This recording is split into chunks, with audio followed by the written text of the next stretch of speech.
We live in a society that gives us a reductive and often very insulting ideas of what bodies should be and what bodies should look like. We're told that our kids should be athletes, that they should be strong, that they should be good looking, and we impose this on them from day one of their lives. On Team England, we think this is an incredibly perverse thing to do to children, because we do not think we should value individuals based on the type of body they have. We do not think there's anything lesser about a person with a disability. In fact, we think disability for some can be an empowering and deeply positive experience. We are very proud to propose this important motion. What exactly are we proposing? I want to clarify two things, first of all. Firstly, and importantly, the motion tells us that the technology exists to do this in a safe and, we presume, painless way. We're going to assume that this is a safe and effective procedure. We imagine it will probably happen in utero before the child is in fact alive. We can alter its genetics in the womb. Secondly, we want to clarify that we don't think this will be a particularly common occurrence, because we don't think this is the kind of thing that occurs to many people. However, we are going to point out that there are a number of communities who we think will make this choice, will do so for good and empowering reasons. For example, deaf people, blind people, people with types of autism, types of bipolar disorder, disabilities which society deems to be disabilities, but are in fact just unique experiences which people often value and which people often derive pleasure from, and which people want their kids, understandably, to sharing. We imagine people from these communities will be the sort of people who will take advantage of our policy. I'll forward two substantive arguments in this speech. Firstly, why parents have every right to do this. Secondly, why this is an empowering and often incredibly important thing for parents to be able to do, and important for parents to be able to share with their children. Onto the principle, first of all. We think it's important in this debate, no thank you, to have a very clear conception of what disability is. Because although disability is a word that society has deemed to be negative, we do not think disability is an inherently negative or an inherently positive thing. All disability is an alteration of your physiology, an alteration of some chemicals in your limbs. It might make your mind function slightly differently, or your limbs or your senses function slightly differently, and sure, but ultimately it's only an alteration of that chemical balance. And sure, this may mean that some experiences are denied to you. You may never be able to run the 100 meters particularly fast. You may never be able to hear particular sounds. However, we don't think this is an inherently positive thing or an inherently negative thing. There will always be some experiences which are denied to children and some experiences which children will never be able to access. That is just a fact of life. It is neither positive nor negative. So all this policy does, bearing in mind the definition of disability I've just given, is allow parents to do two things. One, to alter the physical makeup of their children to some extent, and secondly, to some extent restrict the opportunities which their children can access. There are four principled reasons why we think parents are completely legitimate in doing this. Firstly, and very importantly, we allow parents to alter the physical makeup and chemical makeup of their children all the time, because literally every decision a parent makes about how to raise a child will have some bearing on that child's physiology. The type of diet a parent chooses to feed a child will affect their physiology, making them grow at different rates. The amount of exercise parents encourage children to do will mean that their bodies develop in different ways, and often in incredibly risky ways. If I take my child to rugby practice every Saturday, I'm inherently shaping their physiology in a way which could be particularly risky for that child, but we let parents do these things all the time. Finally, parents have an immense influence on the amount of stress children feel, the amount of pressure children feel in their everyday lives. And stress is an intensely physiological phenomenon. It can alter the makeup of your brain, it can alter the makeup of your body. So ultimately, every decision a parent makes will have some bearing on a child's physiology, but we allow parents to do this all the time. Second very important principled reason why this policy is completely legitimate. We allow parents to restrict the capacities of their children all the time. Because every time a parent teaches a child a particular moral value or a particular skill, there's necessarily an opportunity cost to that. Every time a parent opens a door, they necessarily shut another. Some examples of this. If I raise my child to be a Christian, I am restricting their ability in the future to be a devout Muslim. If I choose to raise my child according to their biological sex, then inherently I am denying them certain experiences of the other gender. The choice, therefore that parents make to raise their children in particular traditions or in particular genders inherently restrict their capacities to do certain things. Note, that also affects the type of decisions their children can make. That affects their identity. That affects how they perceive the world, and that affects how society perceives them. But we nonetheless allow parents to make those decisions all the time. Third principled reason why parents are justified in doing this. We allow parents to totally restrict the capacity of their children in some cases, for the simple reason that we allow people not to have kids, and we allow people to abort fetuses. Insofar then as we allow parents to completely restrict their child's capacity to do things in the world, we see no reason why parents should not be allowed to partially reduce their child's capacity to do certain things in the world. That is an inconsistency in the stance of the opposition. Finally, and final principle justification in this debate, we say that the decision to have children is always an inherently selfish one.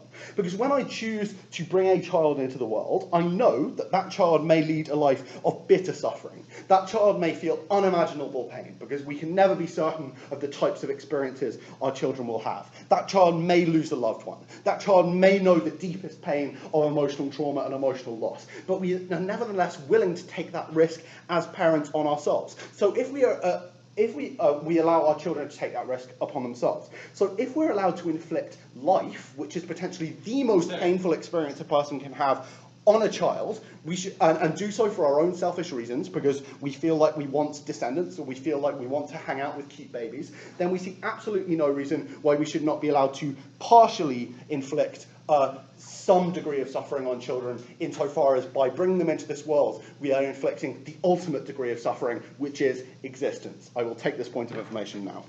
We allow parents to alter many things about their children with the good faith that it will enhance the child's life. When you inflict a disability, you limit their abilities to access lots of different rights. Okay, firstly, I've already explained why parents reduce capacity of children all the time. But secondly, we think it's incredibly insulting to suggest that certain types of disability don't enhance a person's experience. If I have autism or if I have bipolar disorder, I view the world in a completely unique way, which may well be incredibly valuable to me.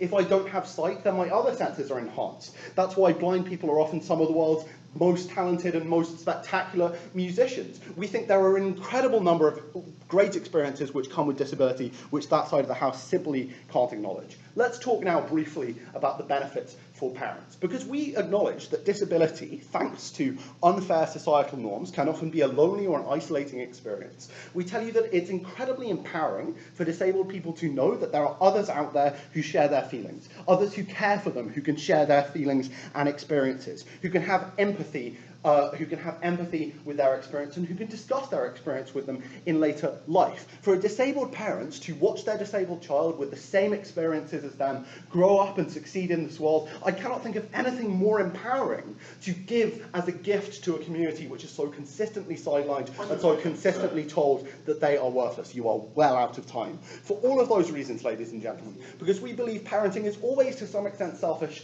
and we believe that parents can always restrict the capacity of children to some extent, and because we believe that the unique and empowering experience of disability can be a wonderful gift to impart to your children, we're incredibly proud to propose this important motion.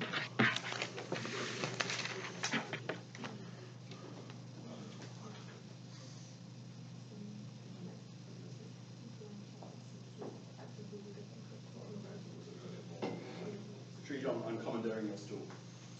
What? Give me your stool. It's all right. I'm giving free speeches, man. You're giving one. You should have listened to the lady on the radio yesterday who had cystic fibrosis. Yeah. And she was talking on this subject. Well, the opposite point of view to you, but Oh, well, I mean, I probably, in the real world, I probably hold the opposite point of view to point of view I just had. But I don't know. I think, so, have you ever listened to Stephen Fry on his bipolar disorder? He says, like, that when he makes documentaries on bipolar disorder, he interviews people and say, if you had the chance to like interact with them, would you? And most of them say no. Yeah. my daughter was bipolar. Oh, really? Okay, yeah. She would say definitely yes.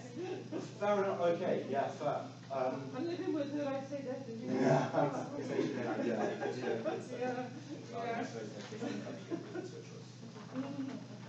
No, it's very, like, going to the University of Cambridge, like, 1 in 4 of my friends has something, like, some kind of, like, a lot of them are bipolar, a lot of them are just quite a few, like, on the spectrum somewhere, like, there's a wide range of opinions. Yeah, but there's quite a lot, especially with autism.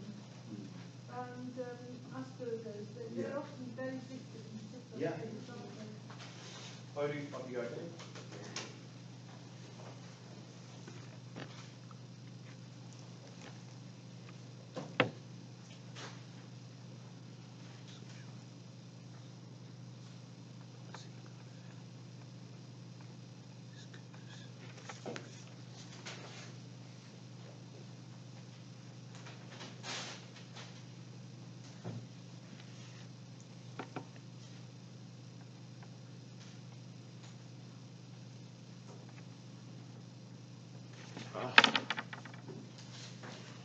Sorry.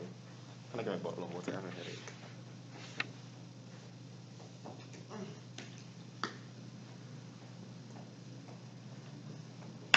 Do that to get your brain cells working. Good yoga technique. Well, they teach you in yoga. Drink lots of water and do that to get your brain cells going. Alright. Okay.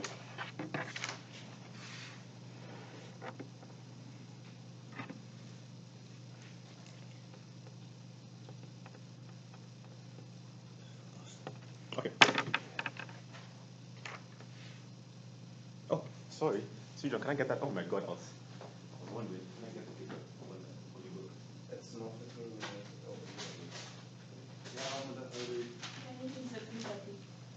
Oh, my bad. Alright. Let's do it. Let's do it.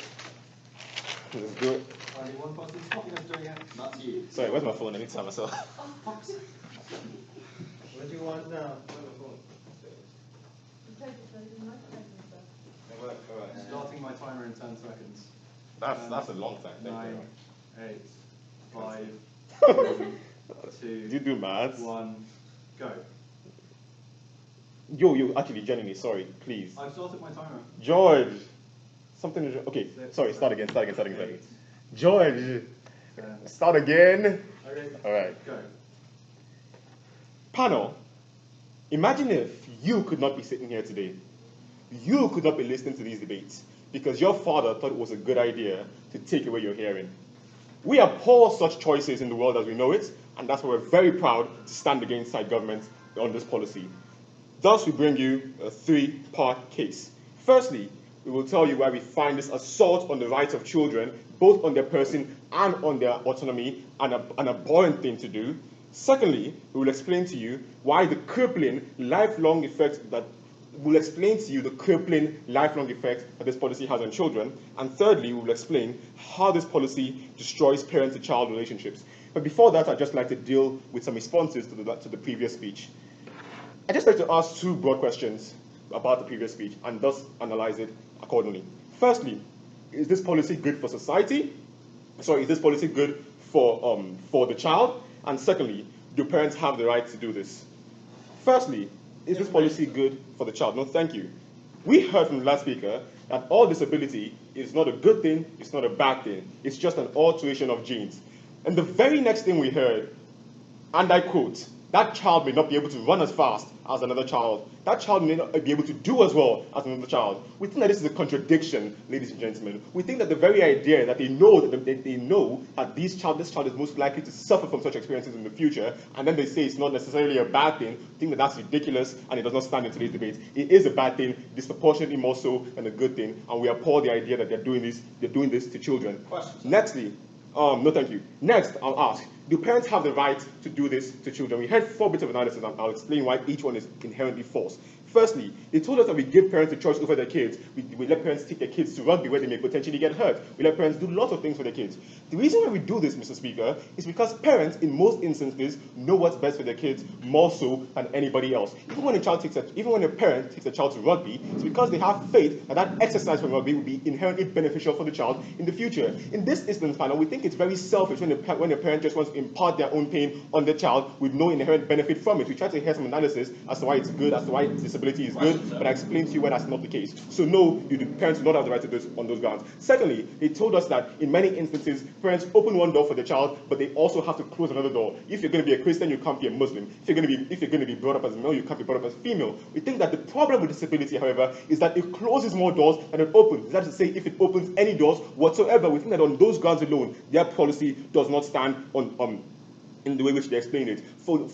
They give us like some very niche examples of how disabilities may be sometimes beneficial. For example, someone who is blind and therefore can listen to music more and therefore can play guitar better. Panel, we think that that's a very niche example. I'd be surprised if they could point me to one person in the world who actually does that. They probably don't know, they're just making assumptions. So we say on those grounds it does not stand. Thirdly, they told us that we let parents... Information. Oh, no.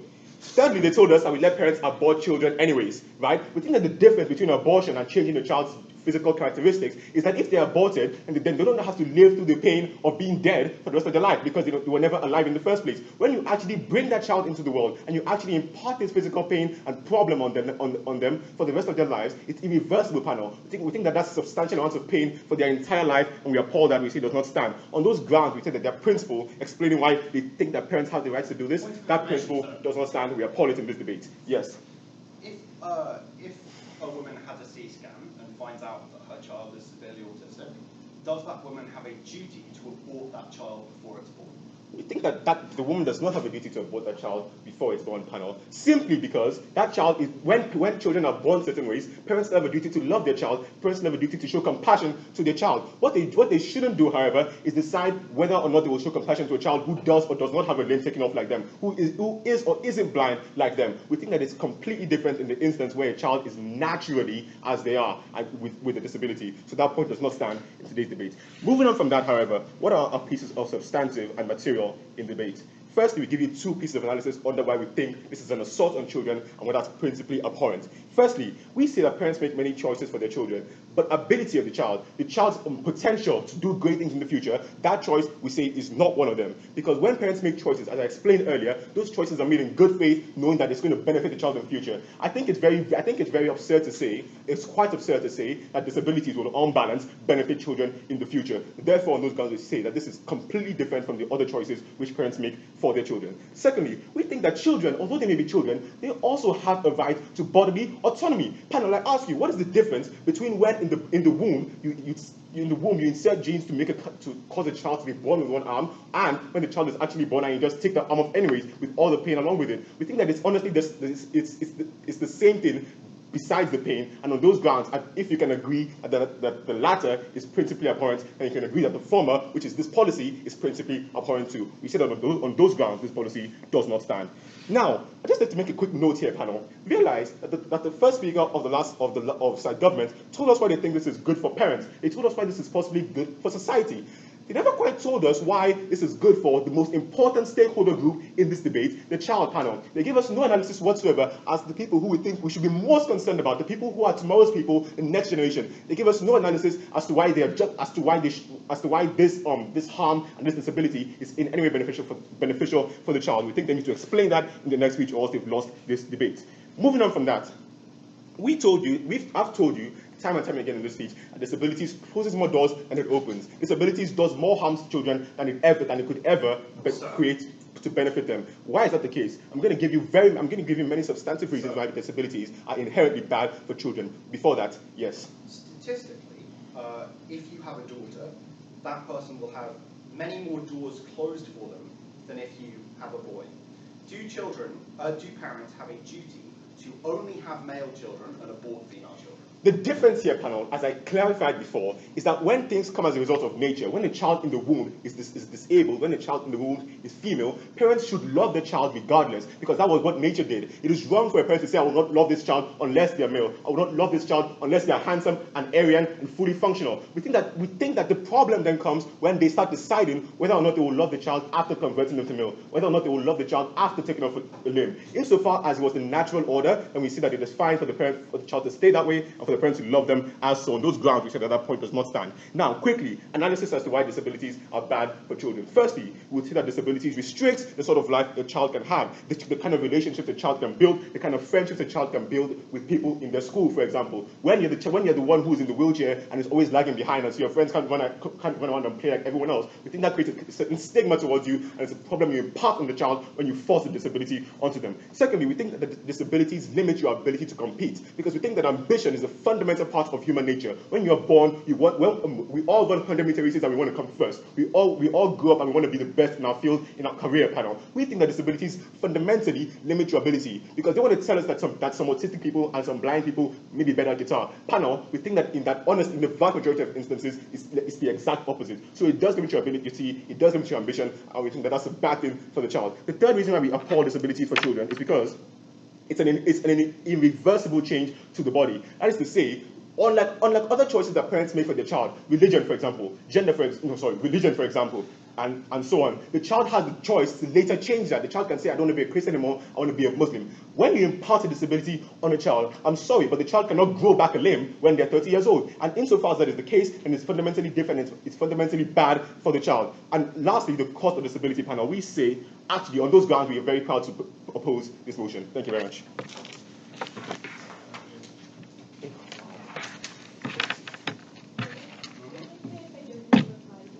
Okay.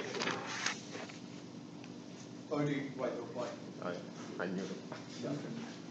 Then that's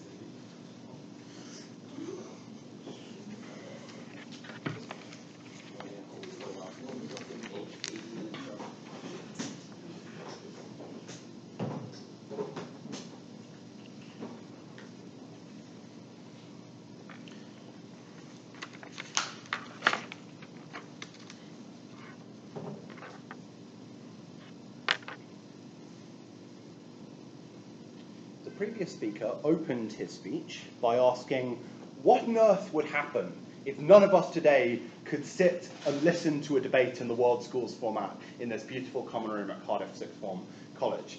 Well, ladies and gentlemen, if I wasn't here debating, then I'd probably have led a slightly different life in which I had many more friends, in which I was slightly thinner, in which I had less of an alcohol dependency, in which I was less addicted to caffeine.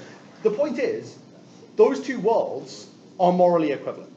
It is not inherently better for me that I chose to do debating as a hobby than it would be if I chose not to do debating as a hobby. And if my parents at birth had made the choice that their son would never grow up to be a debater, I don't see what opportunities I lost as a result of that, because presumably I would have developed alternate skills, presumably I would have developed alternate experiences, and presumably I would have had just as fulfilled a life as I currently have now. That sounds like a trivial example, but it's actually what lies at the heart of this debate. Because the previous speaker wanted to assume that just because certain experiences were cut off for individuals, necessarily that made their lives worse. No, because we told you that when a door was closed, another door could open. And insofar as that is true, then restricting some opportunities for children is a completely legitimate choice, because those children will have other opportunities and those children will be able to develop on alternate pathways. I want to go through specifically line by line what the previous speaker said, and then I'll bring a new point of substantive about social messaging, experiences for children, and pride in disability more broadly. So, the theme of the previous speaker's speech was that disability was bad for the child. I have two principal comments to make on this, because their assumption is that disability is bad because it closes certain doors for individuals. One, we have yet to hear any analysis whatsoever as to why disability is an inherently harmful thing for a person. Beyond the abstract rhetoric they gave us of, oh, it closes certain doors, and the one example they gave of you can't run 100 meters or you might not be able to play football as well, we don't understand why those are inherently bad things. Closing doors is not an argument, it's just a piece of rhetoric. The example of not being able to run 100 meters, well, we don't think being able to run 100 meters is inherently good in and of itself, and in fact, many parents don't encourage their children to take exercise or feed them diets or bring them up with values, which means they will never be able to run 100 meters in the first place. We don't think that those children lead substantially worse lives because of that. There's no inherent value in running 100 meters fast, and as a result of that, we don't really think they've explained why disability was so bad. The next thing they gave us was the example of a kid in a wheelchair who can't keep up with his friends, or who can't keep up with his friends, or who can't play football as well. Again, we see no reason why playing football is an inherent human right, and that the lack of ability to play football will inherently decrease that child's experience of the world. In fact, like if you take the childhood of most people in this room, I'd say the reverse is almost certainly true. But more importantly than that, they said, oh, but the child might face stigma as a result of the disability. That is true now. it is not necessarily true after we introduce this policy and after we've changed some of the deeply harmful stigmas which surround disability under the status quo. The fact that people might be frowned upon for having certain inherent characteristics is not an argument to say that those certain characteristics are inherently bad. If that was true, the fact that there were homophobes in the world would mean that being homosexual was an inherently bad thing for a child. That is obviously ludicrous, and that is obviously not something the opposition would support. So overall, at the end of all of that speech, the assumption behind all of which was that being disabled was an inherently bad thing, they have yet to give you a single compelling piece of analysis as to why being disabled was inherently bad. We say disability and the state of your body more generally is a morally neutral thing. It can be good for some people, it can be bad for some people, but either way, that is a subjective thing. That is a subjective judgment, and just like all other subjective judgments, for example, choice of religion, choice of value systems, it is a subjective judgment which should be left up to the parents. Srijan. Disability is bad because if you're born stupid and hate mental work, you will starve working as a builder because you do not have two legs. Please tell me why it's good for the person to always suffer, because most do. Sorry. You've just listed a whole host of disabilities which, admittedly, in combination, would probably have negative outcomes, but which individually, there is no reason at all why there should be a negative outcome. If I don't have a leg, sure, I might not be able to work as a builder. I'll probably find some other job instead that involves sitting behind a desk.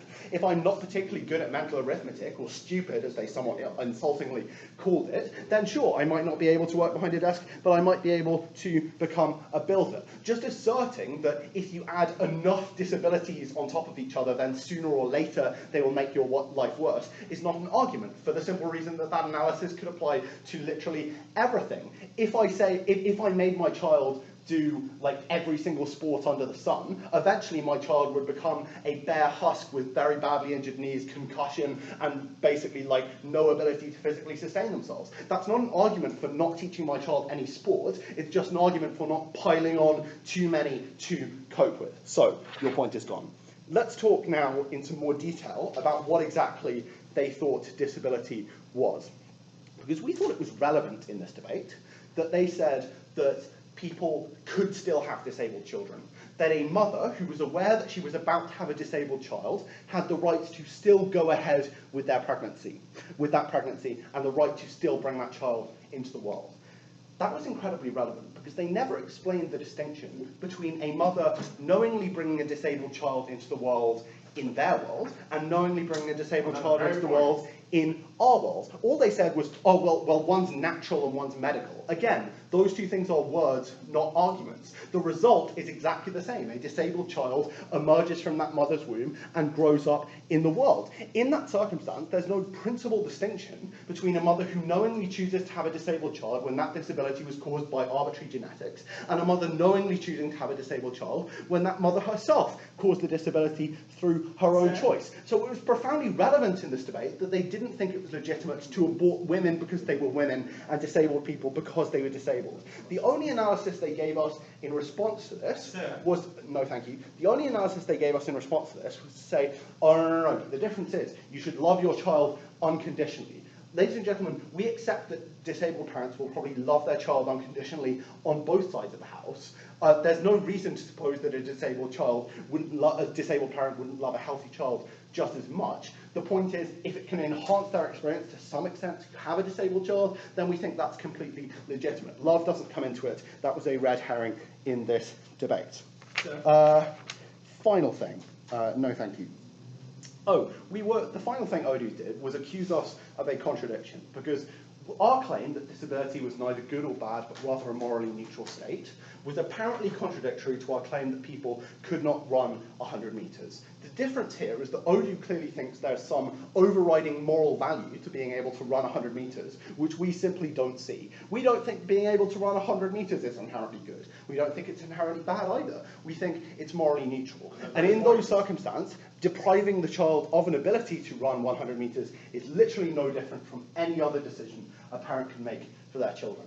Ultimately, if you want to live in a world where parents can choose the religion of their children, where parents can choose the gender of their children, knowing that those things will have profound knock-on implications for the rest of their lives, and yes, knowing that those things could potentially close more doors than they open, you have no choice but to stand with the proposition in this debate.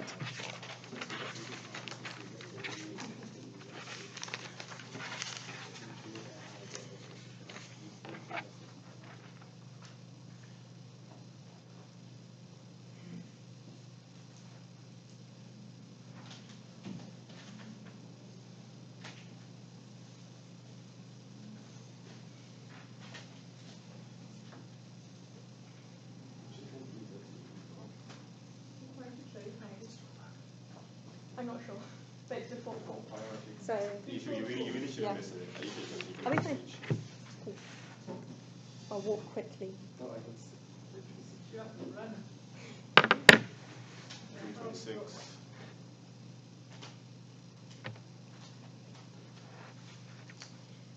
A child wants to become a doctor, but he can't because he is blind. And when he finds out that the sole reason that he cannot do his lifelong ambition is because his mother chose to make him this way for no reason apart from to satisfy her own means. We believe that robbing people of a lifelong ambition is not comparable to whether or not you have a caffeine addiction from being a debater. I'm going to talk to you today about the backlash among the children who are a result of this policy. But firstly, 3 questions to ask in rebuttal today. Firstly, how much of an actual problem is a disability? Secondly, does this model actually give it an increased strength in the community of people to which these disabled people belong? And 3, how important is the act of choice and the act of willingly making people disabled in this debate? Firstly, how much of a problem is disability? Now, they came up here and said just running 100 meters is not enough of a justification as to why disability is bad. Let me give you more examples of how damaging disability can actually be. If you are blind, you cannot drive a car. If you are blind, you cannot read books properly. You need to get special training to learn Braille. You can't become a doctor. You can't become a builder. You can't access majority of the occupations that the rest of the population can. You are missing out on the majority of the things that people are able to enjoy. And they said, and their response to this was, life is one of the worst situations, right? People can face trauma in life. They can face losing a family member. Well, we say everyone faces these problems, right? But the thing is, you're adding an extra problem on top of this. You're adding a disability onto the problems that people already face in life. So you're essentially making their life harder. But even if, as they say, having a disability can actually benefit you in certain ways, we say that not having a disability can benefit you in infinitely more ways because you can get more opportunities, because you can be able to drive a car. So the benefits that you gain from getting a disability cannot outweigh the benefits you'll get by not having it as well. So by not actually having it. And they said that doing this is actually okay because you allow people to choose the religion of their child, you allow people to choose their diet, their exercise, their school. But the thing is, this isn't the same thing because firstly they never told us why those decisions were justified by the parents, because why choosing your child's religion is justified. But let's assume that it is justified, right? It is still not the same thing because if I was raised a Muslim, I am able to stop being a Muslim if I choose to be. I can stop having a bad diet, I can stop over-exercising, but the thing is I can never stop being blind. I can never stop being deaf. You are inflicting a permanent hindrance onto a child, which is worse than anything that you could do in terms of morals and upbringing, because the child doesn't have the chance to buy out of it, which is why disability is infinitely more harmful than the moral implications that you put on the child anyway.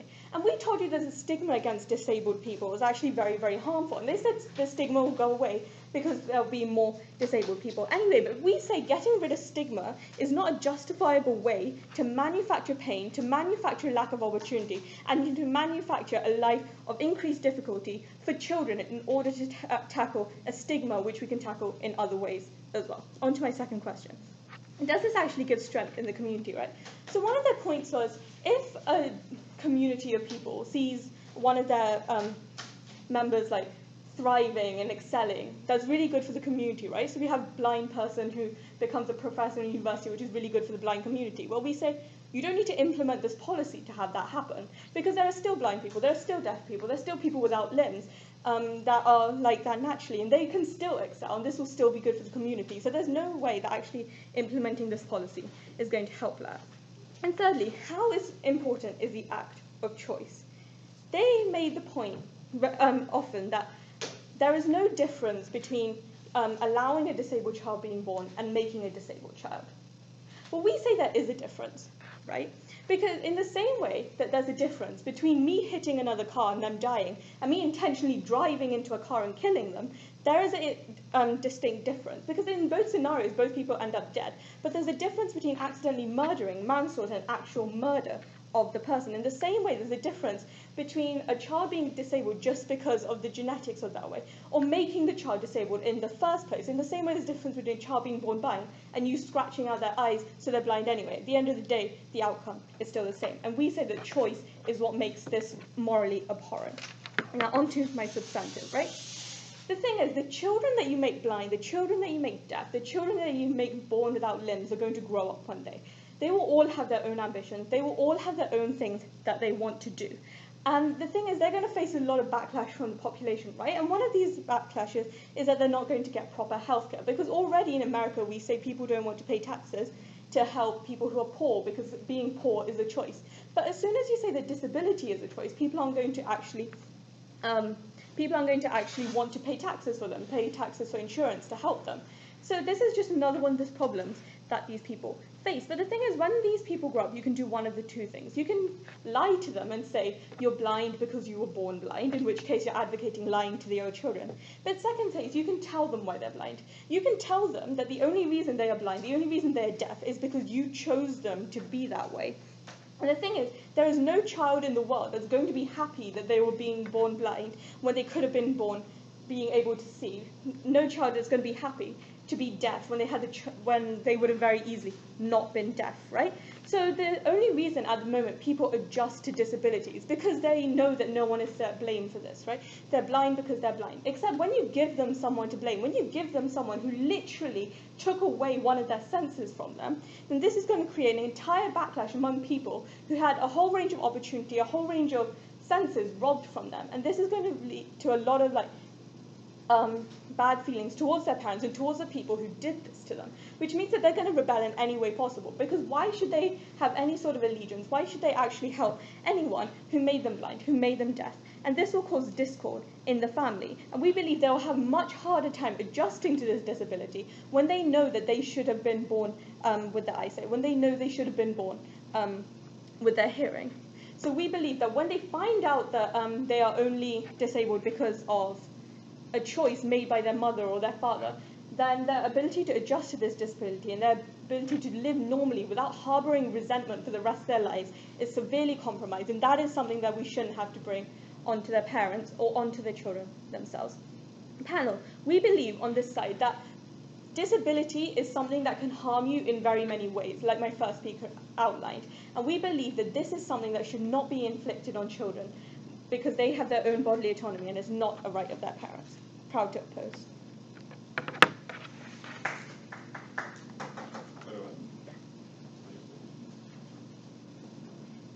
You've got a train station. I'll go to Queen Street now. Will there be one for Queen Street station? I'll go and check. Come on, It's okay. George, can you message me that? Sure.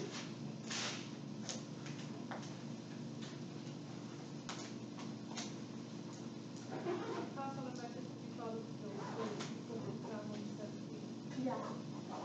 I'll go to George. Thank you.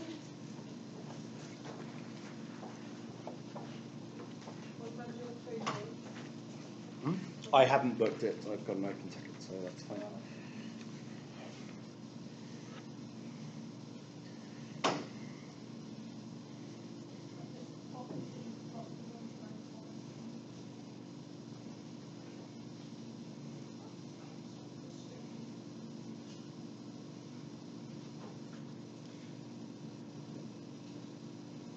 the most horrifying scenario that the previous speaker could envision was one in which a child grew up wanting to be a doctor, but couldn't because of a choice that their parents made that they would be blind. Let's have a look at that scenario and imagine it in a different set of circumstances. Let's imagine a child wants to become a doctor, but aged 18 she finds out she can't because her parents didn't value education very much, because her parents didn't help her with her homework, and so she failed her biology exams when she left middle school.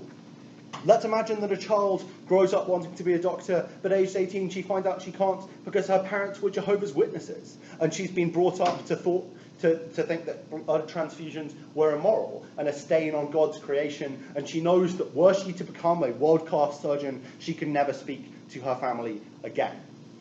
And now let's imagine that a child grows up wanting to be a doctor, but finds out aged 18 she can't because her parents were strict when she was growing up, because she grew up constantly looking over her shoulder, wondering when the next telling off was going to come from, because she grew up in that constant state of tension. She grew up with anxiety, she grew up to develop depression, and she grew up never being able to fulfill the demands of an extremely exacting profession because of the choices her parents made legitimately to be strict with her and to have high expectations. Those are three scenarios I've just outlined, in which the effect on the child is exactly the same as the worst case scenario that the previous speaker could possibly imagine. Yet these are parenting decisions we allow parents to make all the time. We allow parents to not value education and to choose to do things with their time other than help their children with biology homework. We allow parents to be Jehovah's Witnesses because we respect their choice of values and we respect the moral framework through which they choose to view the world. And we allow parents to have high expectations of their children, to be strict and to demand rigorous standards from them, because we acknowledge that in many cases that is a valid choice that parents can make. The point here I'm trying to make is simple. There are always restrictions on a child's development. There are always things that parents do to children which to some extent restrict their capacity. We have acknowledged that right from our first speech. And so for the opposition bench so far to simply come up here with a shopping list of examples and keep giving us more and more examples of opportunities that children might be denied simply was not good enough in this debate. It's not good enough to say the child can't run 100 metres, because we conceded that from the outset. It's not good enough to say the child can't play football, because we conceded that from the outset. It's not good enough to say that a child couldn't become a doctor, because again, we conceded that from the outset. All they have been doing in this debate so far is begging the question, consistently asserting that disability was somehow negative, while not engaging at all with our more nuanced conception of disability, which acknowledged that it was a morally neutral state, that what your body could and could not do said nothing about you as a human being and said nothing about you as a person. We think they buy into exactly the kind of reductive logic that only a healthy body can be a worthwhile body, that has made lives worse, that has made experiences worse for millions of children throughout history. And that is a standard and a way of thinking that we on Team England utterly, utterly abhor. Look, Point of information. what you should grasp so far is that Team England set up a clear stance that parents should and are allowed to restrict the capacity of their children, and all Team Wales has done is say, oh, but it's really bad when parents restrict the capacity of their children. That is not an analysis, that is a series of assertions. So let's look at the actual trade-off in this debate. We think that the reason restrictions on a child's capacity are justified is because there is considerable value to parents in being able to make the choices that they deem best for their child, yes, but also best for them. Because we told you that the decision to have a child was always inherently selfish, and that parents could therefore exercise considerable degrees of autonomy over that child, because ultimately that child owed them something because they were the ones that brought that child into the world. In those circumstances, we think what this debate is really about is whether or not Team Wales can rebut either the idea that it's unjustified for parents to restrict the capacity of children, or the idea that it's not justified for parents to exercise autonomy over their child and to raise their child in such a way as to benefit them in such a way as they see fit. So far, Team Wales has done neither of those things. Let's go through again the many reasons why parents might have to wish to carry out this policy. And at root here is the idea that what is good for a child, or what is good for society, or even what's good for the parents, is in and of itself inherently subjective. Team Wales don't have the right to stand up here and say we define certain lifestyles and certain ways of living as inherently bad or as inherently unbeneficial. And they don't have the right to say to parents that what they think benefits their child doesn't actually benefit their child, because that is always subjective. In the same way the choice of a child's religion is entirely subjective, so too the choice to restrict a child's capacity is also subjective and can also turn out either way. We think it's completely fine for parents to make the moral judgment that says, I don't care that my child can't run the 100 meters. In exactly the same way, it's fine for the parents to make the moral judgment which says, my child should believe that God exists and that Muhammad is the true messenger of God. We think those two things are entirely analogous. But moreover, we told you that there are immense benefits to the parents themselves, because they can share that experience with the child and know that that child will grow up as an empowered representative of the disabled community. We also told you about the social messaging benefits of pride in the public acknowledgement that disability is not just an illness, that it's a unique experience which can be central to people's identity. And much like religion and race, it's fine to take pride in that unique experience, it's fine to celebrate that unique experience, and it's fine to see that experience as a gift that we can pass on to our children. The response that the previous speaker gave was just basically cookie-cutter analysis on backlash. She said that, but the society at large will now perceive disability to be a choice and therefore won't support disabled people. That's an incredibly reductive understanding of how political systems and healthcare systems work. Healthcare does not stop just because a few bigots think that people should not be able to restrict it, should not be able to access it. That may be true in the incredibly narrow example of the United States, but in the vast majority of healthcare systems around the world, disabled people receive healthcare irrespective of what public opinion says. The next thing she tells us is that, but what happens when the parents have to explain to their child that we made a choice to disable them? Well, perhaps that parent will explain to them that, unlike what society tells them, disability is a unique experience, an empowering experience, and a valuable experience, which should be celebrated and which should be held up as something unique and empowering. In fact, we say parents will be much better able to do that on our side of the house when we've sent the message that disability doesn't have to be a stigmatized thing and can, in fact, be an empowering thing. Finally, she said that it will be harder to adjust to life with a disability if that disability has been inflicted on you. The opposite is almost certainly true, because if you have a supportive parent who understands your experiences completely and can empathize with your experience completely, you're in a much better position to cope with your disability than almost anyone else in the world. Ultimately, it is not good enough for them simply to assert that we're restricting the capacity of children. We conceded that from the outset. And until they do more than just repeat that ad nauseum, they simply can't win this debate.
I want to ask a question to you, panel.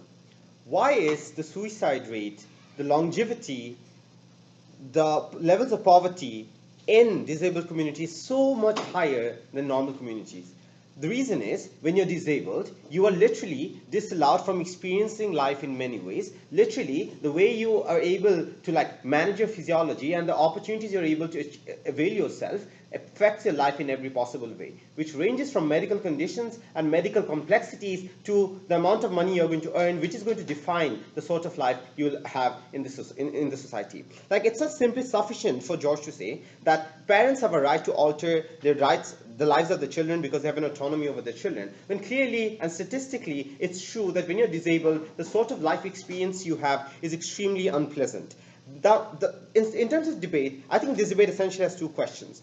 Is it good for children, and do parents have rights over what sort of physiology the children should have?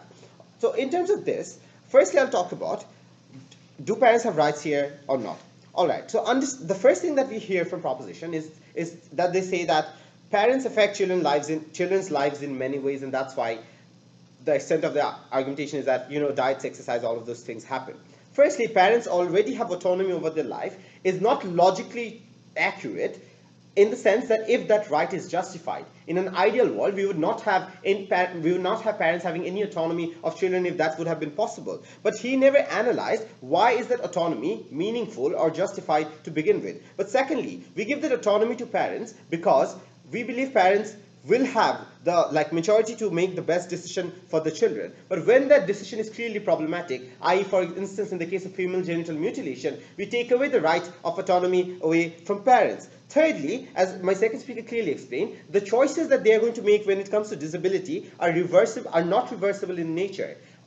Whereas, I literally can change my diet after a day. I can choose not to exercise, but the moment I'm born without a leg or without an arm, I can never regain that arm or leg in future. Because it's so because it's not immutable and irreversible, I think parents should not have the right to exercise autonomy over their children. But furthermore, we think parents should not have this right because they do not have the agency to make this decision. What do I mean by that? Because a parent was born into disability, he or she does not know what does normalcy feels like.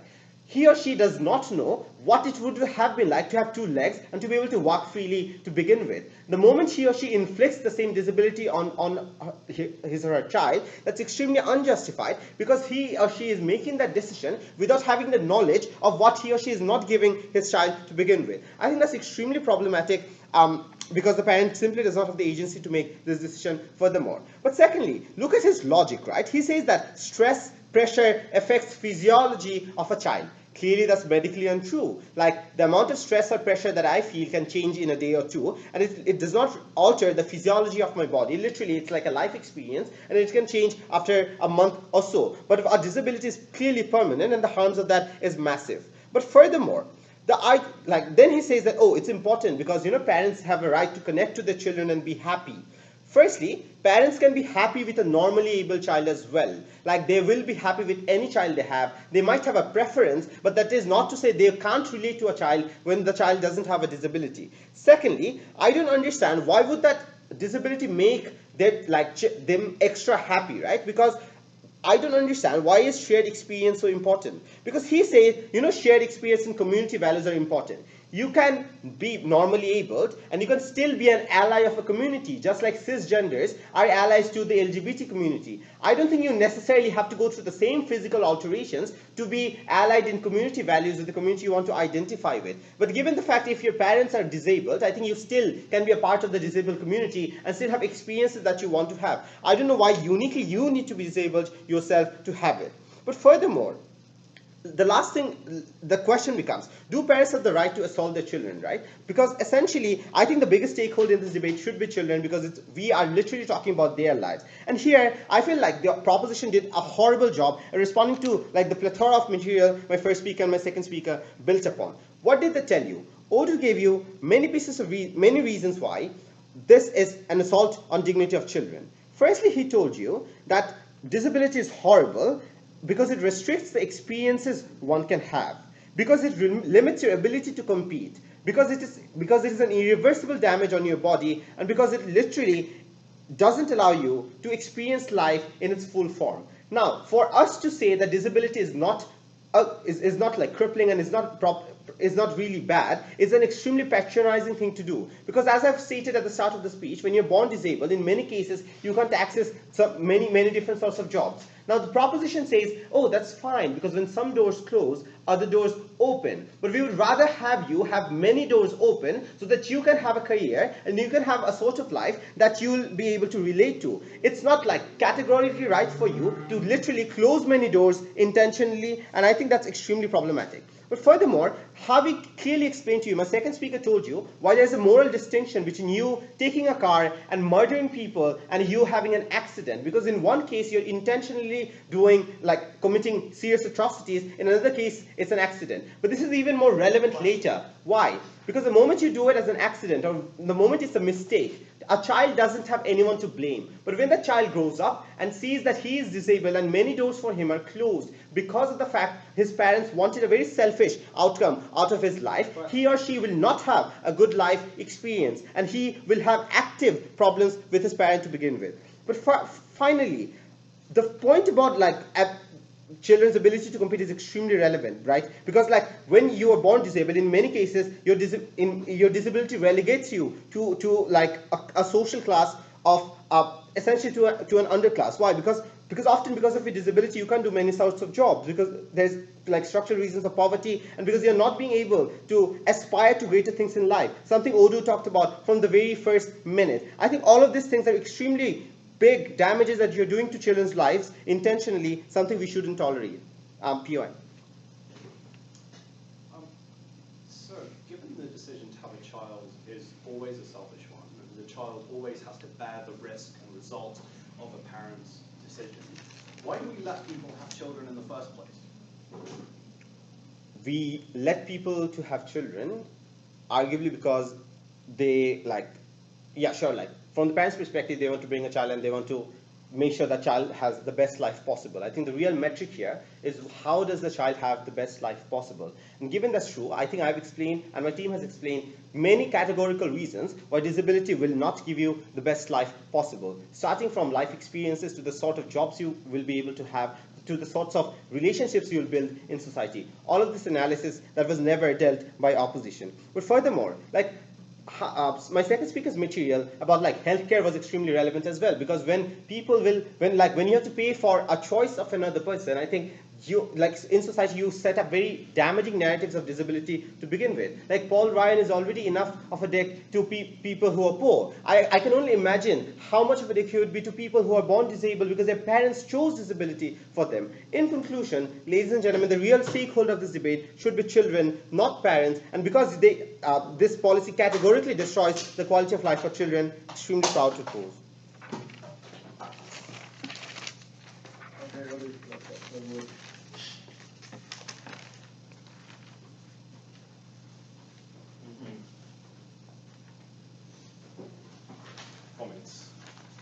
I may or may not feel 4 minutes.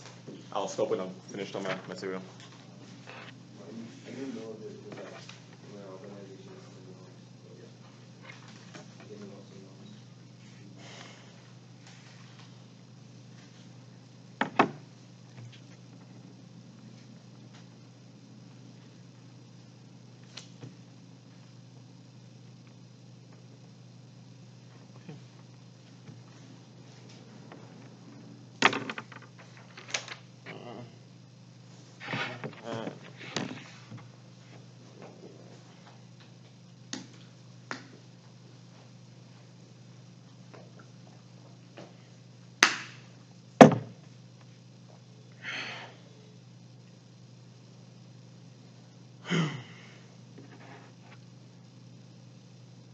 Ladies and gentlemen, on Team Wales today, we believe that a child is a special thing.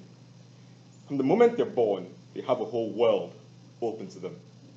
A young boy can lie in bed pondering whether he loves art or athletics, mathematics or music. He can fantasize about what he wants to be in the next 50 years. Panel, under side government's policy, this boy will instead be lying in bed wondering what the color red looks like. This boy will lie in bed wondering how it feels to have a second arm. Ladies and gentlemen, this boy will lie in bed wondering whether or not he would have made a good swimmer. Given that this policy in question puts millions of potential children in jeopardy of such a future, I ask you, who is the most important stakeholder in that scenario? Is it the community, who may or may not somehow benefit from the abstract of the policy? Or is it the boy who will now spend his childhood wondering and pondering at the sound of his mother's voice? Panel, I'm sure that the majority of the educated population will agree with me that the child is at stake and is the most important stakeholder in that scenario. Given that this is true, I think you will also subsequently agree with me that our government have lost this entire debate on the grounds alone that their case never told us why their policy is in any way good for children. Here's a hint, because it's not. But that aside, let's talk about the clash that really came up in this debate. The entire government case, the way the entire government case tried to hold up against our criticism was that parents in the status quo already make many decisions on behalf of their children, and decisions which influence and impact the lives of their children in the future. They told us that some parents don't pay attention to their children's education, and therefore the child cannot possibly fulfill his aspiration of becoming a doctor in future. They told us that some parents may very well be Jehovah's Witnesses, and therefore that child who may want to be a surgeon cannot be a surgeon anymore because they can't give blood transfusions. Panel, they try to use this as a justification, as an explanation as to why their policy is simply an extension of the status quo. So this, we gave you two detailed responses which they never touched on, they never interacted with, and undoubtedly lost the debate. What were the two responses? We told you that with the examples they gave, surgeons, doctors, that child still has the power. He or she still has the autonomy to actualize their dreams, despite the decisions of their parents in the past. Their policy takes away that power. Their policy takes away that autonomy. Their policy takes away that choice that the child would otherwise have. And on those grounds, we say it is not in any way synonymous with the status quo. It is not an extension of the current rights parents are given over their children. The second thing we told you, why their policy was significantly and inherently different from the status quo, was the fact that disability closes many more doors than your parents being Jehovah's Witnesses. I point to the possibility of a child who has their leg taken away because their parents decided to. This means they can't run the 100 meters. This means they can never be a swimmer. This means that they may very well never be able to play guitar because they don't have a right leg to balance the guitar on panel. The list goes on, and there's a myriad of ways a single disability is more harmful to a child than the parents' one or two decisions are. We think on those grounds, their policy is inherently different from the status quo. Given as those were the legs on which their policy stood on before this speech, and given those were the legs the policy tried to stand on, panel, and I have made it very clear as to how my team took out those legs from second speaker, I think you will agree with me that Team Wales has taken this debate here today. Very proud to oppose the motion. Okay.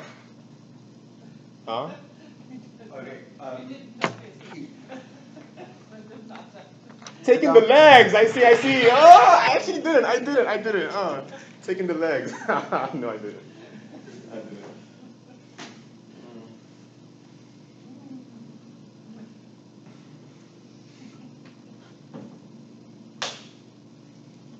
Panel, on February the 1st, 1981, in the Test cricket match between New Zealand and Australia, New Zealand needed to score a 6 on the last ball of the over in order to win the Test series. Instead of bowling the ball as he should have done, Australian captain Trevor Chappell instead chose to roll the ball along the ground, depriving New Zealand of the opportunity to hit that ball for 6. What Trevor Chappell did may have been allowed within the rules of the game he was playing, but it was certainly not fair, it was certainly not cricket, and it was certainly not something which should have been credited by the adjudicators. We had a similar problem with the third speech of Team Wales, because at the beginning of this debate, Team Wales told us that the most important thing was the crippling injustice that a child might never be able to run the 100 meters in under 10 seconds. The crippling injustice that a child might not be able to participate in a playground game of football. But by the end of Team Wales's case, they suddenly thought this was about high rates of suicide, and high rates of poverty, and high rates of mental illness. I don't think that's a particularly fair stance for Team Wales to take in this debate. I think they've been shifting their case from the start, and I don't think they deserve credit as a result of the substantial amount of new material in that third speech. I'll look at this debate, that said, in three areas. Firstly, the rights of parents. Secondly, the rights of children. Thirdly, society. On parents' rights, first of all.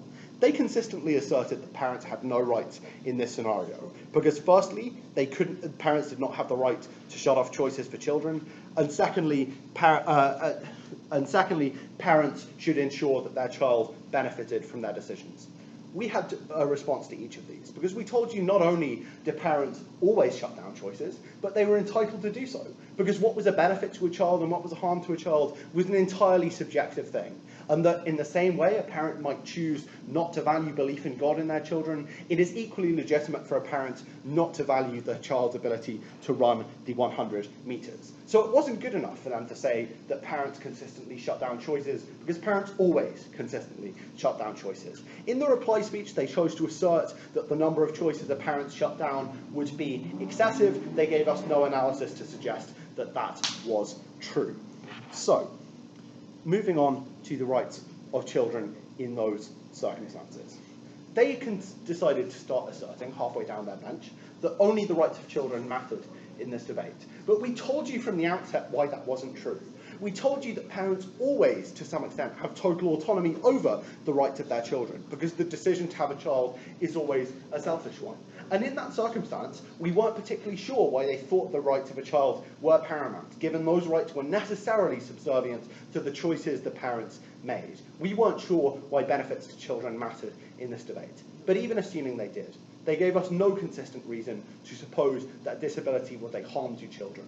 All they said was that it shut off opportunities, something we conceded from the very start of this debate. So let's finally talk about society. And their second speaker gave us a number of dubious harms here about healthcare system, to which we pointed out that not every healthcare system is as stupid as the one espoused by the United States. And then they told us about harms to the relationships between parents and children, something we said would change on our side of the house when you had a loving parent who adequately understood the experience of disability and who could explain to their child how they could take pride in their uniqueness, in the subjectivity of their experience, and see it as the gift that it so often can be. What they never responded to, ultimately, was the idea that disability was empowering.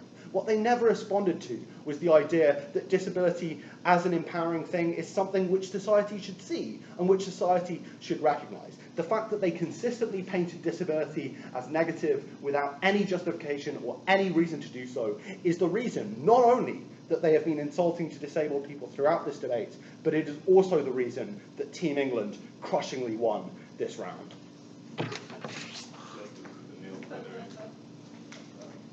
That was quite good. Srijan, you need to pass material up the bench more.